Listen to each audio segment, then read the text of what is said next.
मैं किस तरह से नास्तिक के फाइनल पोजीशन पे पहुंचा हूं। फाइनल कह रहा हूं इसका मतलब ये नहीं है कि कोई मुझे कन्विंस नहीं कर सकता है, लेकिन मैं आई एम रीजनेबली कन्विंस्ड। शायद अभी 10 साल हुए मैं नास्तिक हूं और मैं काफी कन्विंस्ड हूं कि यही सही पोजीशन है, यही ट्रूथफुल पोजीशन है, यही सच्चा पोजीशन है। और इस पोजीशन से मैं इसलिए नहीं हटना चाहता हूं क्योंकि ये सच्चाई है और मुझे सच्चाई प्यारा है।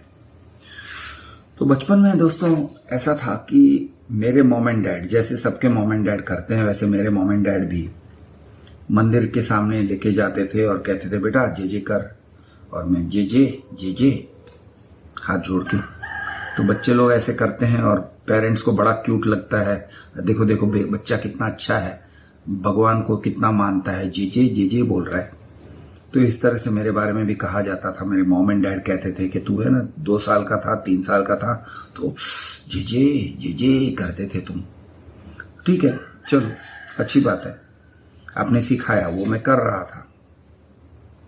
लेकिन थोड़ा बड़ा हुआ और भगवान के मंदिर, ये वो मंदिर में जाना, देखना, भाई सुंदर स्पेक्टेकल था, देखने का दृश्य बहुत सुंदर था। हम मेरे बचपन में हम लोग अहमदाबाद में चलते चलते एक कैंप हनुमान नाम के मंदिर पे जाते थे। कैंप हनुमान, तो कैंप हनुमान एक ऐसी जगह है, शायद अभी भी होगा अहमदाबाद में, जो आर्मी कैंटोनमेंट के अंदर है और वहां पे हनुमान को दिखाया गया है। और हनुमान ऐसे, वो एक पुली सिस्टम है जिससे हनुमान को ऐसे उड़ाया जाता है कि हनुमान उड़ते हैं। हनुमान का कट आउट बेसिकली पर्वत को हाथ में लिए उड़ रहे हैं और उनके पैर ऐसे हिलते हैं, टी टी टी टी। तो इस टाइप के डिस्प्लेज हैं। और एक डिस्प्ले है जहां पे वो सीना चीर के दिखा रहे हैं, देखो ये है मेरे दिल में, राम है, सीता है, लक्ष्मण है, और वो दिखाते हैं चीर के। और यहाँ पे ऐसे लाइट, रेड लाइट पम पम पम पम जलती है। तो ये सब टाइप से मैं देखता था और सुंदर लगता था, अच्छा लगता था। फिर वहां पर बंदरों को हम सिंगदाना खिलाते थे, लंगूर थे वहां पर, तो अच्छा लगता। और लंगूर और कैंप हनुमान, तो हनुमान देखो देखो हनुमान के मंदिर पे लंगूर। तो ये टाइप की सिंपल आस्था थी जहां पे ज्यादा मान्यता नहीं है, भाई जाओ भगवान के सामने खड़े हो तो ऐसे हाथ जोड़ते थे, क्यों नहीं, एक रिवाज की तरह। तो वो सब था, लेकिन सवाल था मेरे मन में कि यार ये सब कर तो रहे हैं, लेकिन क्या इसमें कोई सत्य है। डैड से पूछता था, डैड कहते थे यार शांति मिलती है। भगवान, कभी डैड कहते थे कि भगवान एक्चुअल में है, कभी डैड कहते थे कि ये इंसानों ने बनाया हुआ है लेकिन इससे शांति मिलती है। तो जिस चीज से शांति मिलती है वो हम अपना लेते हैं तो गलत क्या कर रहे हैं। बात तो सच है, यानी शांति मिलती है तो मान लो। लेकिन मेरे दिमाग में हमेशा एक बात रहती थी कि यार सत्य भी तो कोई चीज है। शांति मिलती है इसलिए कुछ भी मान लोगे, अच्छा लगता है इसलिए कुछ भी मान लोगे, या फिर सिर्फ सच्चाई को मानना चाहिए। क्योंकि अगर हम सच्चाई से हट जाते हैं और कुछ भी मानने को तैयार हैं जो हमें अच्छा लगता है, जो जिससे हमें सुकून मिलता है, तो यार कल किसी चीज ऐसे कहनी बिल्कुल झूठी बात से सुकून मिलेगा और हम मान लेंगे तो ये गलत होगा, ये अच्छा नहीं है, ये हमारे लिए सही नहीं है।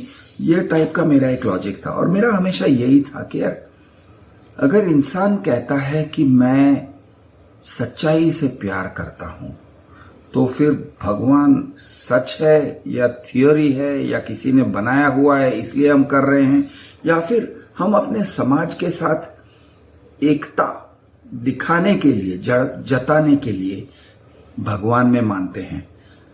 मैं हिंदू हूं, मैं हिंदू समाज का इंसान हूं, मेरे जो पूर्वज थे वो भी हिंदू थे, और हमारे पूर्वजों की जो बिलीफ थी उसको क्वेश्चन नहीं कर सकते, क्योंकि रिस्पेक्ट देना पड़ता है। और अगर हम उसके ऊपर सवाल उठाते हैं, हमारे पूर्वजों के मान्यताओं पर सवाल उठाते हैं, तो हमारे पूर्वजों का अनादर होता है। और जब हम सवाल उठाते हैं तो इस टाइप से आर्गुमेंट भी किया जाता है। लोग कहते हैं, अच्छा क्या तुम अपने पिताजी के और माँ बाप के ही बच्चे हो, ऐसे तुम्हें विश्वास है? तो मैं कहता हूं हाँ वो तो है। तो ऐसा विश्वास क्यों है? तुमने कभी बोला डैड तुम प्रूव करो कि तुम मेरे डैड हो, और मॉम तुम ही मेरे मॉम हो, और तुम कि मुझे किसी अनाथ आश्रम से नहीं उठा कर लेके आए, ऐसे प्रूव करो? ऐसे किसी ने यानी आपने कहा? तो भाई नहीं कहा। तो फिर देखो ना, वहां पे तुम्हारी श्रद्धा है ना। तो सेम वे भगवान में श्रद्धा है।